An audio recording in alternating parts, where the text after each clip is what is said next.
Welcome to the Executive Coaching Podcast, where Executive Coach Alicia Cowan will discuss leadership topics and coaching solutions to tackle the most difficult problems that keep you from leading your team to success.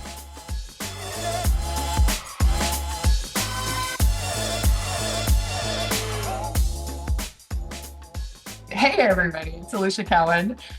Welcome to episode 65 of the Executive Coaching Podcast. And I, as you know, I'm your host, and typically you get to hear a monologue from me on the podcast.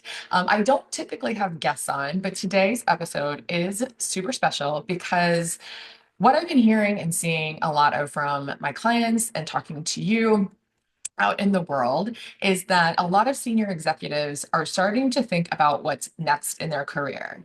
And I want to say this, the more I talk to executives, they talk about the days prior to their senior leader role of submitting resumes online and waiting for somebody to call. And some of the big wake-up calls that I'm actually surprised to hear about is that the executive level job search in 2025, it demands like a whole new way of thinking and a whole different mindset. And so today's guest is here to help us understand and talk through what that looks like. And so she is a friend. She is also a peer and a fellow coach. She graduated from 2 Ivy League schools, Brown and Harvard. She's also a fellow mom and working mom, and she built her own entire company of Build Yourself Workshop is what it's called. And she helps executive women transition into their next leadership role with the right amount of clarity and confidence that they need. And so while today we will talk through her work with those women, I think this really can apply to both men and women. So welcome, Maya Sharfi. So would you like to say hi? Hey, everyone, happy to be here. Really, really, really excited about this conversation. Me too. Yes, and absolutely. And I think your work is so amazing because you believe in a lot of like the same philosophies and strategies that we've talked about as peers, right? Just being deeply rooted in building the network and developing this like authentic professional presence and how to take the fear and how to shift your mindset for some of these big career moves that executives need to make. And I know we were just talking right before we hit record about you doing this type of work with women at Chief of how they can go about achieving more in their work. So I think I really am excited to give these listeners, right, an inside behind the scenes look at what the work you've done with some behind the closed doors leaders and what you've shared with them. So Yeah,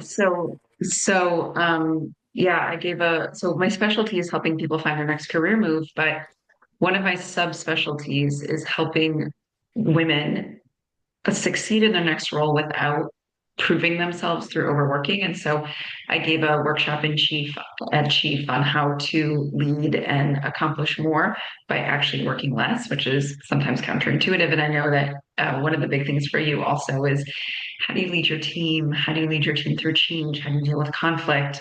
Which is definitely, walking how you walk into those things is a real takes a lot of skill, takes a lot of mindset work. But I think what was really interesting is Alicia and I we have an asynchronous channel that we connect on, and we just back and forth. And Alicia was saying, "Oh my gosh." What are you hearing in the executive job search, especially given the economic climate right now? And we just started talking and we just realized, oh my gosh, we really, really need this to be like, we should just record this and we should bring this to our clients. So, totally. Totally. I know yeah. that's our little behind the scenes. I know we should just like publish our Voxer audios back and forth to each other.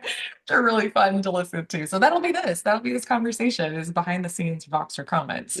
That's what it'll be like live.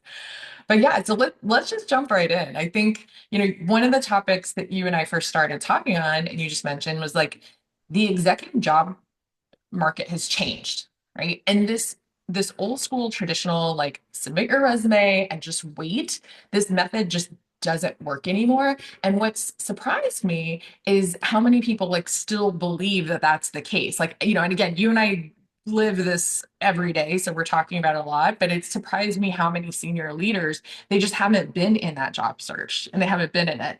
And so again, it's not disparaging of them. It's just because if you haven't been in the job market, you don't realize how much it's shifted or changed. But this old school methodology of like, I'll just perfect my resume, electronically submit it, and I'm going to get snapped up, no problem.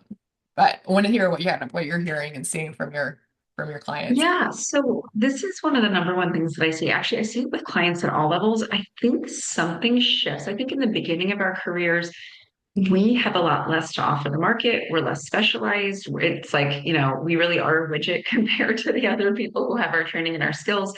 But the more senior you get, the more the stakes on both sides rise, right? And so, according to HubSpot, something like 85% of job postings are filled, like are never even posted, or the job opportunities are never even posted. They're filled by people's networks.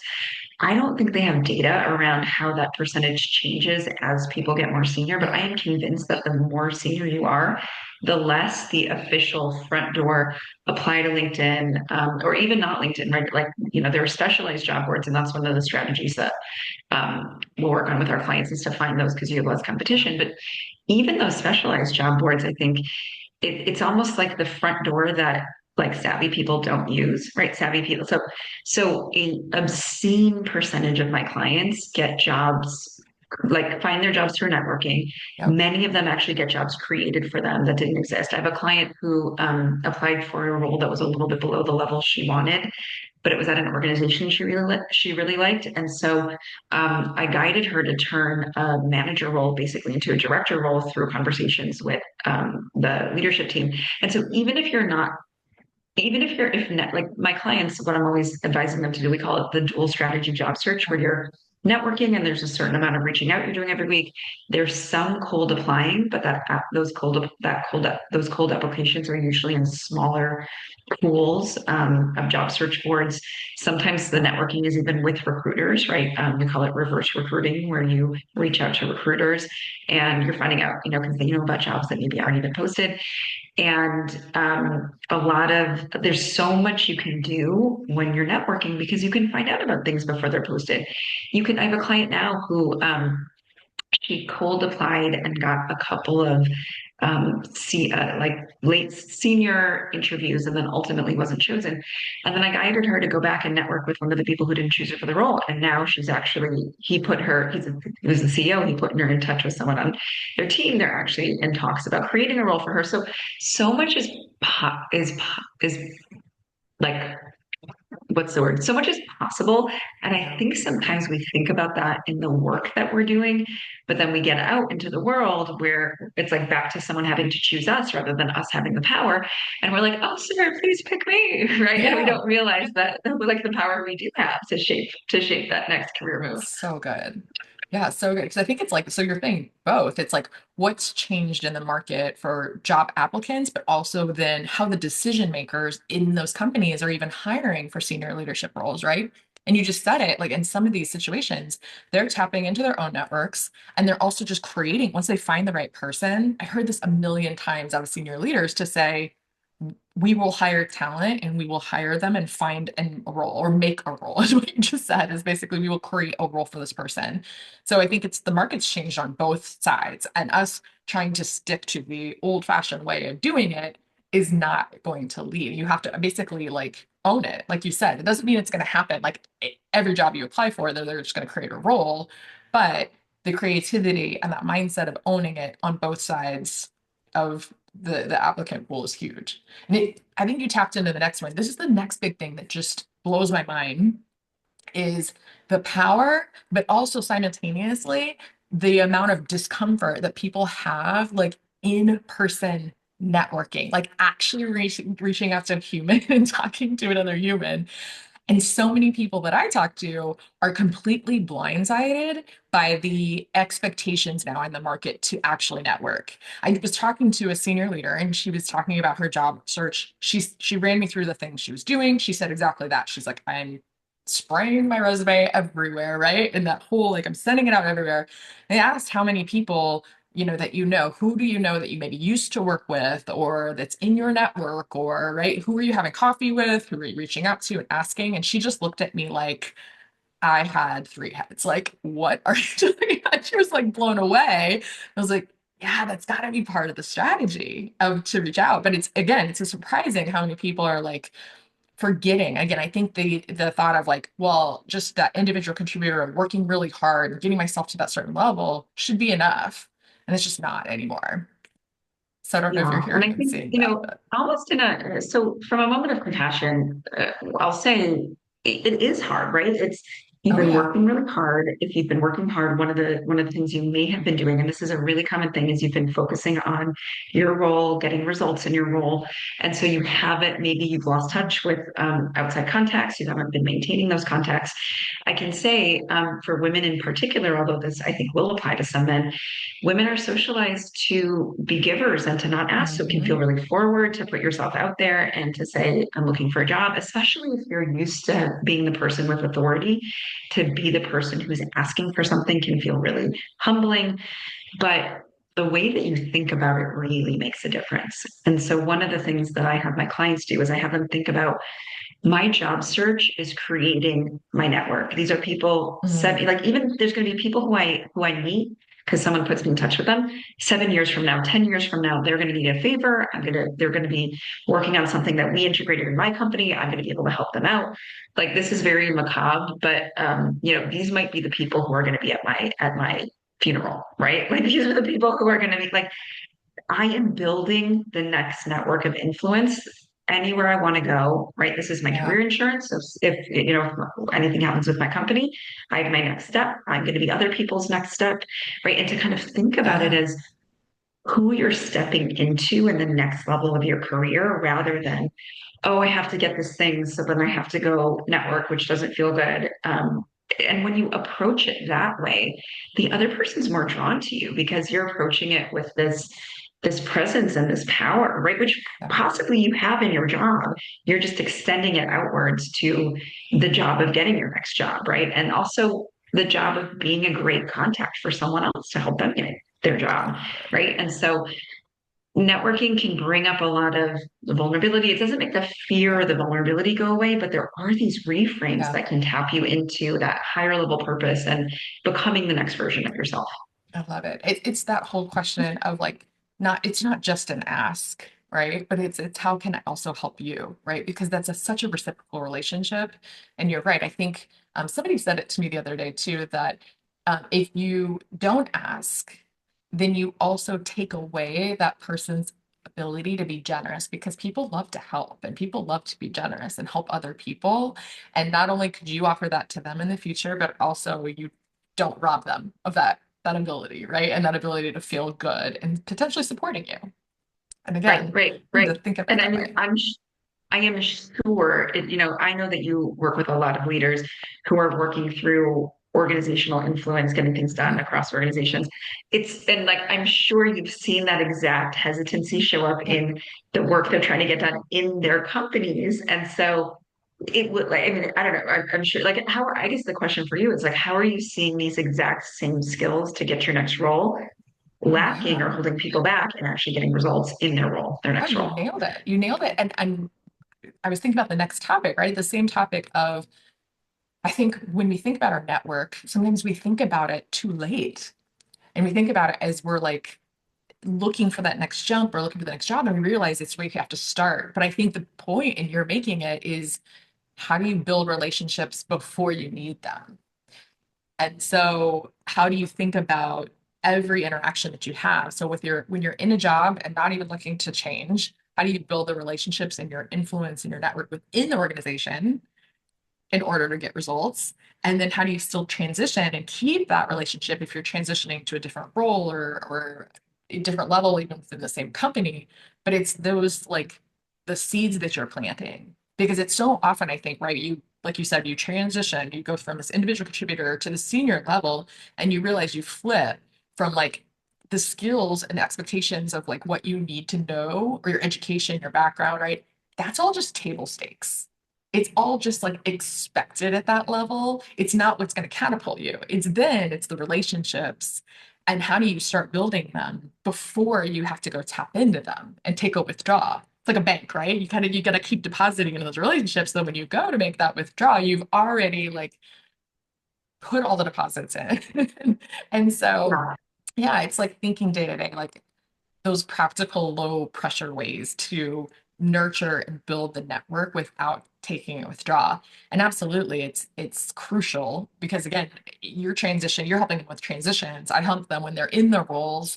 And the first thing I'm like, if you're even starting with a company or if you're in the company and taking on different responsibilities, it's all about like, okay, let's talk about your key relationships that you need to tap into.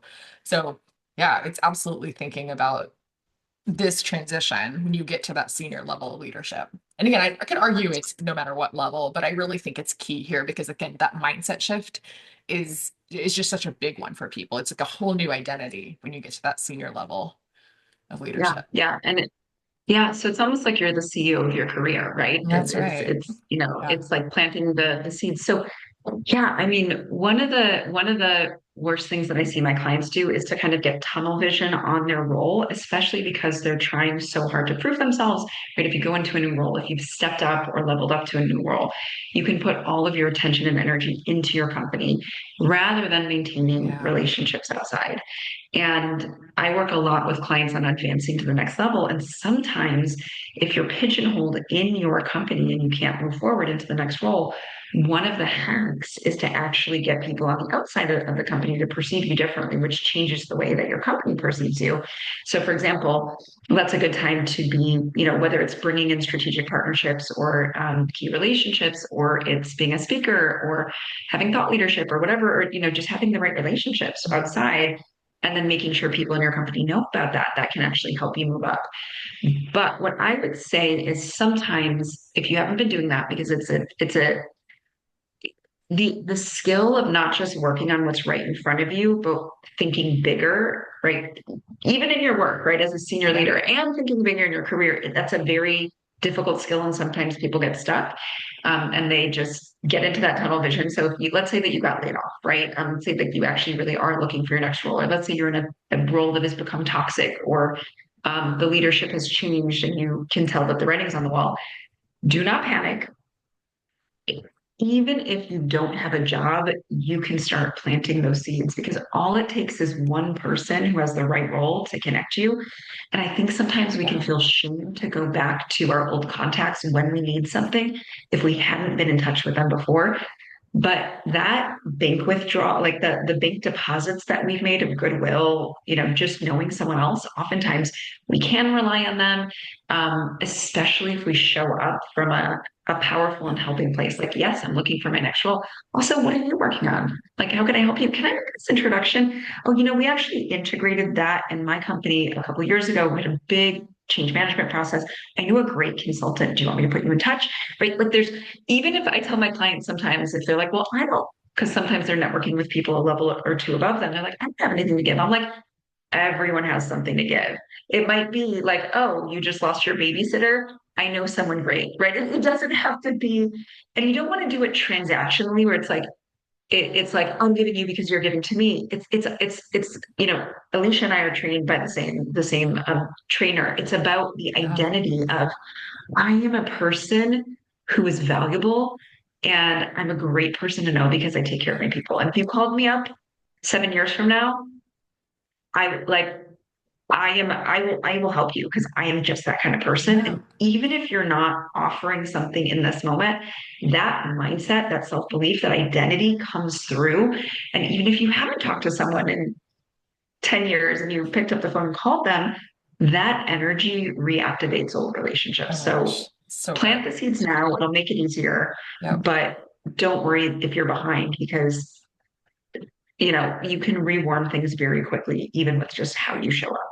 So true. Because you have to start somewhere. I think that's a differentiator right there, right? Is that mindset of just like I genuinely care about how you're doing and I do want to hear how you are and what you're up to. And maybe it's just simple as that, as just being a lending ear to listen. Sometimes it can be a simple give. Like you said, it doesn't have to be as big of a transaction as just connection. So Yeah. I think Yeah. that's huge, Yeah. right? Yeah. Yeah, the biggest mistakes I see people make during networking calls are number one, they're not really clear about what they're looking for. And Mm, so if you're not really clear, you rob someone of the yeah. opportunity to help you because if you say it kind of vaguely, you're actually putting the work on them to kind of figure out like, Figure it what does out. she want? What does he want?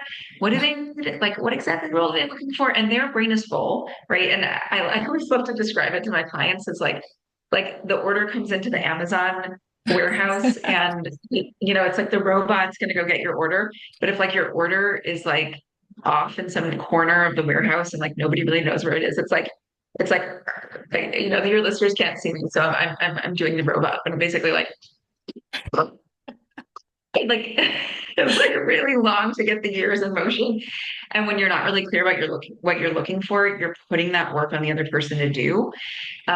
So Yeah. be clear, like with my clients, we get it down to a specific role, a specific industry. Sometimes if they could work in more than one, we have them speak to the first kind of role in industry. And then if someone doesn't, nothing comes to mind. Oh, I'm also looking for XYZ, right? So make it easy for them. Um, don't be transactional, be connected, right? Like sometimes when we're worried about wasting someone's time, we're like, okay, tell me what you know. And people do need a little bit of that social lubrication and grease. And that also means, what are you working on? How can I be helpful with you? But then the last thing I see, and I'm not sure, this probably is a challenge across genders. I know I see it with my women clients just because of the way we socialize women to like help other people out and to wait for Hmm. other people to like offer to them. But I see not making direct asks. Yeah. So, hey, Yep. I'm looking for XYZ. Have you heard anything? And then just being really quiet to give someone's mental Amazon Yeah. robot a chance to like go to the correct mental filing cabinet and find it, and being okay to be uncomfortable with that silence. And then if they don't, no worries. When you think about what I'm trying to do, are there two or three people like who should I connect with? Are there two or three people who come to mind? Right. And then again, you just shut the mouth, like let Yeah. yourself receive, be okay with the discomfort because they're just thinking they want to help you. Um, and yeah, those are the major. I mean, I I love give my that. clients like a specific script that puts these things in order, but those are the biggest places where I see people held back. It's usually one of those three things. I love it. I love it. And so I love that. I love the analogy. Right, of providing the clarity, right? Like it's like, yes, if you just plugged in Amazon, I want something blue. It's like goes and tries to find it rather than being super specific about what it is you want. And you're right. It can be very uncomfortable. So I think it is a big mindset shift to be comfortable in the ask, right? We're just not used to asking for help, and it can be a sign. People think it's a sign of weakness or a sign that we're not competent. We don't know what we're doing, or I don't know how to handle it. And it's like, no, this is actually, when you think about it, as women, we've talked about it, right? Being women executives, senior executives, we're kind of pioneering in this space, our generation, right? We're starting to ascend and go to different levels that we just might not have had the example. And so a lot of times our male counterparts maybe have this built-in network and they're used to that network and that ask. And so for us, again, not that it's one's better, right, or wrong, it's just where we are in terms of the generations and then the differences, but that ask sometimes for us feels foreign and new. And whereas again, the guys were already doing it at the golf course and the country club and all the things, it's already been happening. And we're just like getting used to it and getting accustomed to it. And so it's navigating a different world. And so it's okay to feel a little bit like it might feel awkward and it might feel a little uncomfortable. And that's okay. It doesn't mean something's going like terribly wrong and that we shouldn't do it. It just means you have to get comfortable and confident the more we ask. And again, I think I love your example because sometimes people are also, they're not going to know or they're going to say no. And it means nothing about you. It's not personal. It's just they might not know. And on the flip side, they might have a great recommendation or reference for you. You just don't know. Yeah. Yeah. And, again, like that Amazon thing, it's like they might not So good. know because they haven't thought about that problem before of Right. how do I put this person in the job? Literally tomorrow, they're going to have a thought in the shower or while they're Right. walking their dog. And so that's why a follow up note is really, really good. Not just because it's a polite thing to do, but because you give a brain two touch points. So instead of focusing on, how do Right. we reach this quarterly goal? They're like, oh, right, Sarah, what did Sarah need to get? And it's like, so just because they're not remembering in the conversation doesn't mean that you're not going to be on their So mind, good. right? So yeah, I So mean, good. for your folks who are in the advertising industry, or know anything about ads, right? It's like repeat recognition, right? It's like, Oh yeah. um, you have to hear a message. I think the numbers are much higher now in the post-digital world, but you have to hear a Yeah. message 7 times before you even like it even registers, right? And so this is not, by the way, do not hound your people, but just even a note to say hello, actually, Yeah. it can be nice. Or like, hey, you were mentioning this thing. I saw this article. Or, right, you mentioned this thing. We worked with a consultant, blah, blah, blah. Like it just gives them another repeat recognition moment for you. And like that's how these things happen. So Yeah.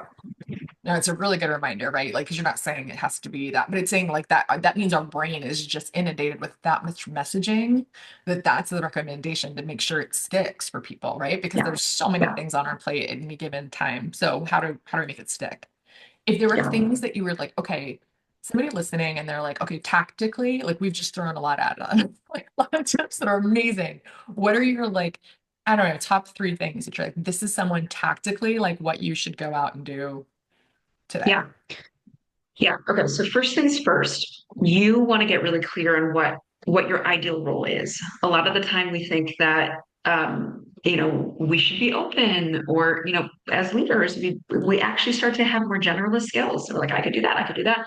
But you actually want to create sometimes even artificial specificity so that you become known for something and people can connect you to the specific kinds of role you want. Doesn't mean that Okay. you can't apply for something that comes in or like I had a client who she ended up getting was like an $80,000 salary bump. She went up in title. She like yeah, the huge scope jump, and it wasn't a job that she would have thought of. But when she described herself really specifically, someone was like, "Kind of reminds me of this thing," and so you can still attract things that aren't Mm, totally in that box, but that specificity will help people connect opportunities to you. So that's the first thing.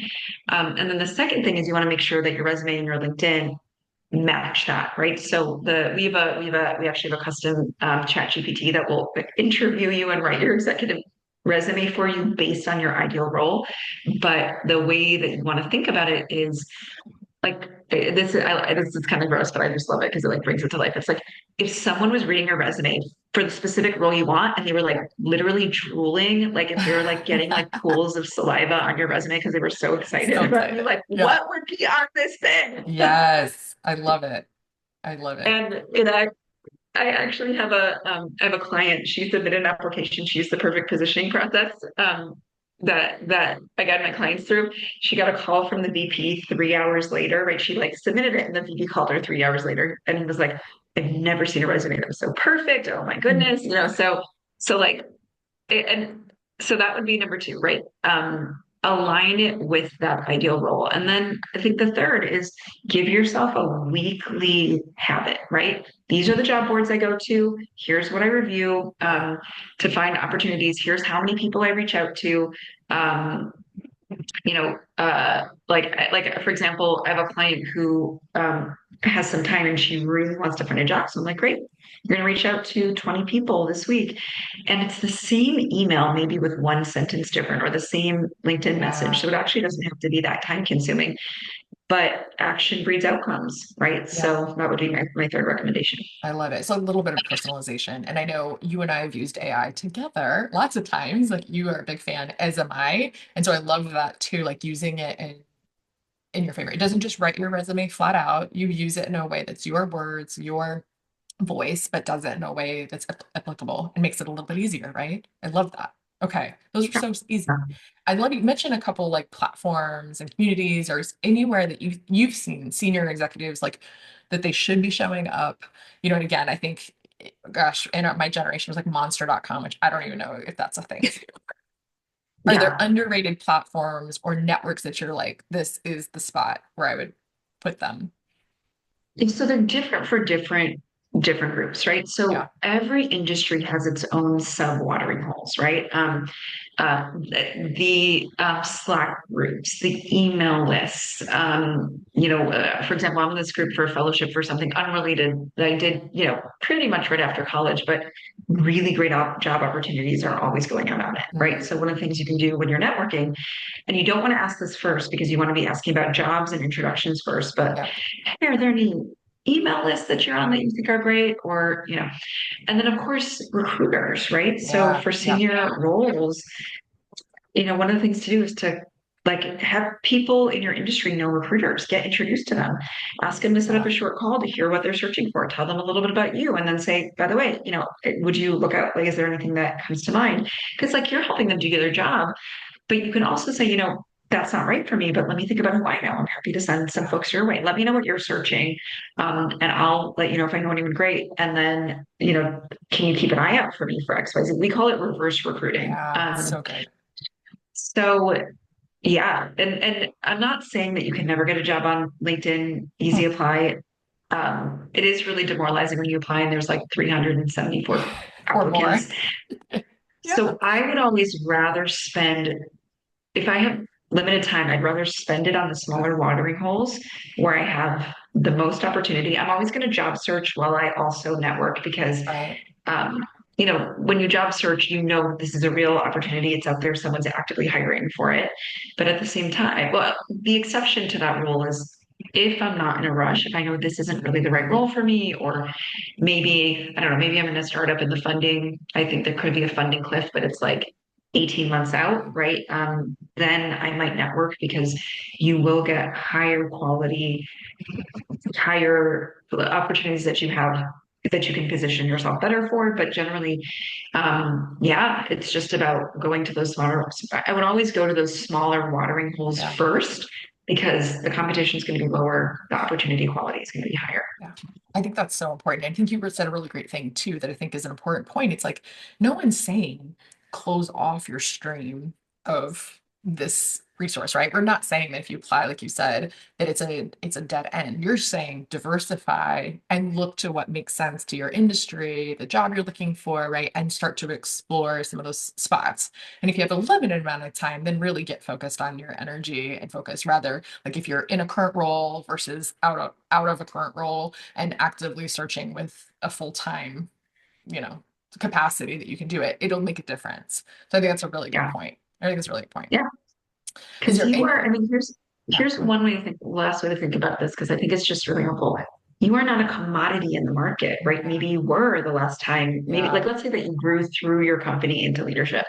The last time you applied for a role, you were a commodity in the market. You are not. You are a strategic acquisition. oh, And just even thinking so good. about, like, let's say that you're involved with marketing, like the spray and pray Yeah, marketing strategy, right? Like that, it doesn't make sense for the kind of product in the that's market right. that you are, right? So thinking about it that way, right? It's like your assumptions around job searching may be tied to a different time in your career, and it's time to Yeah, update them.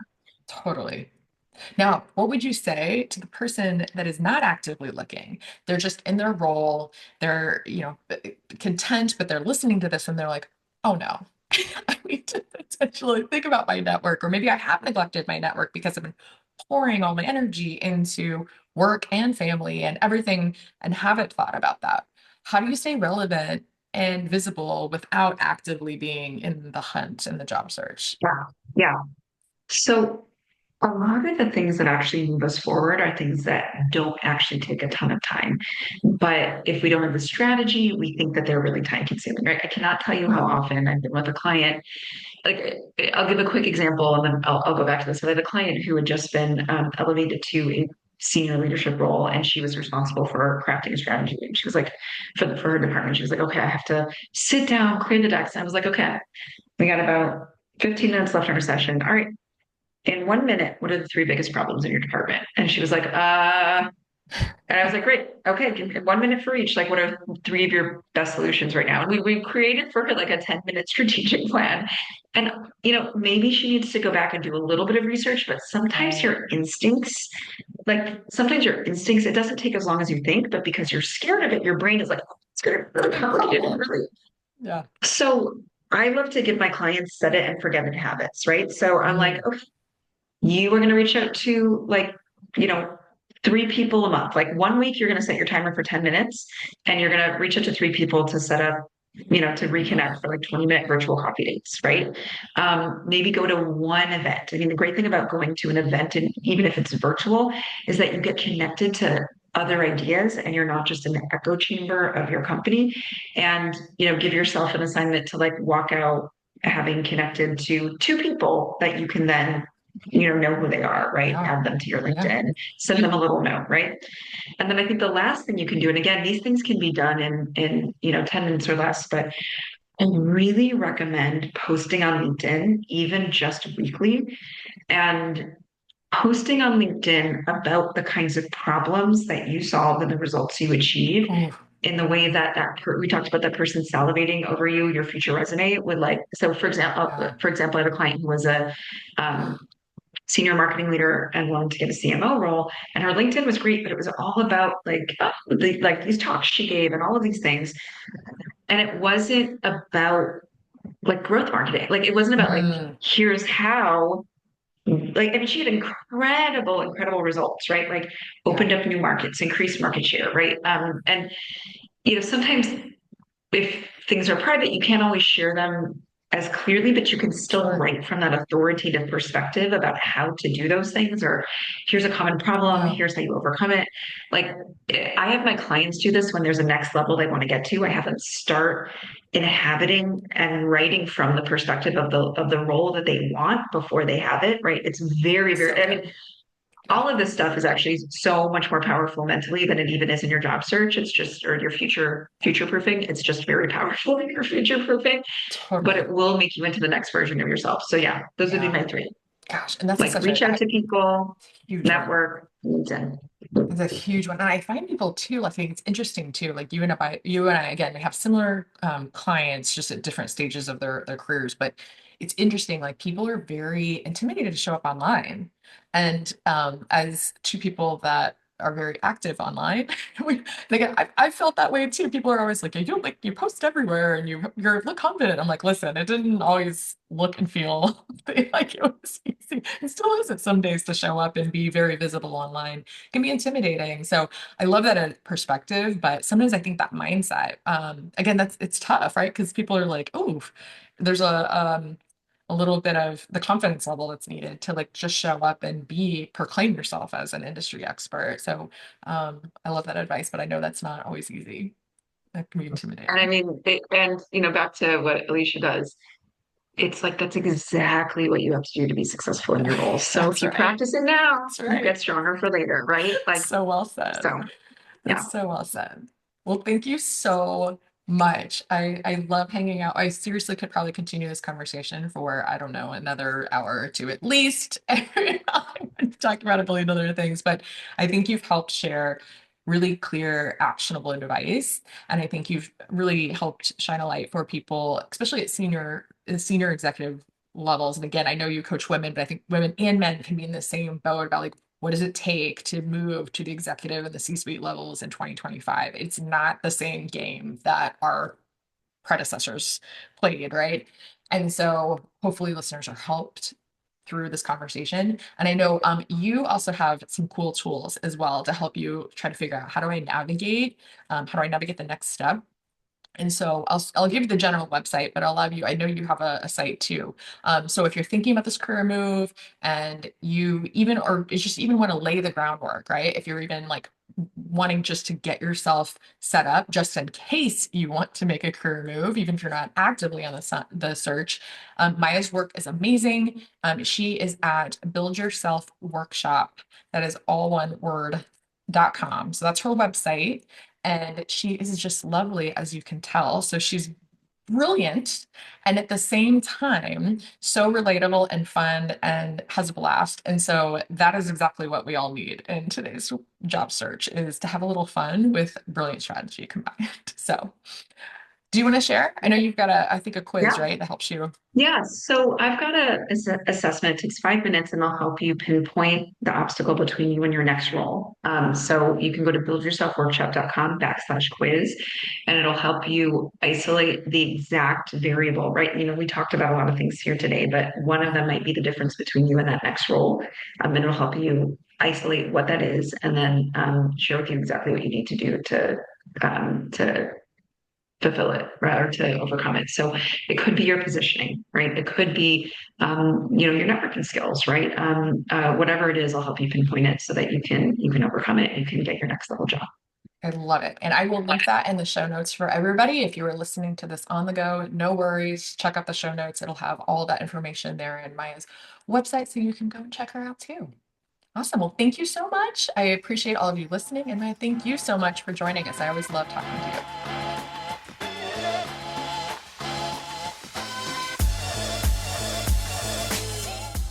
Thanks for joining us for this episode of the Executive Coaching Podcast with Alicia Cowan. If you're ready to have an executive coach who's ready to help you lead your team to success, then book an introductory call at aliciacowancoaching.com/call.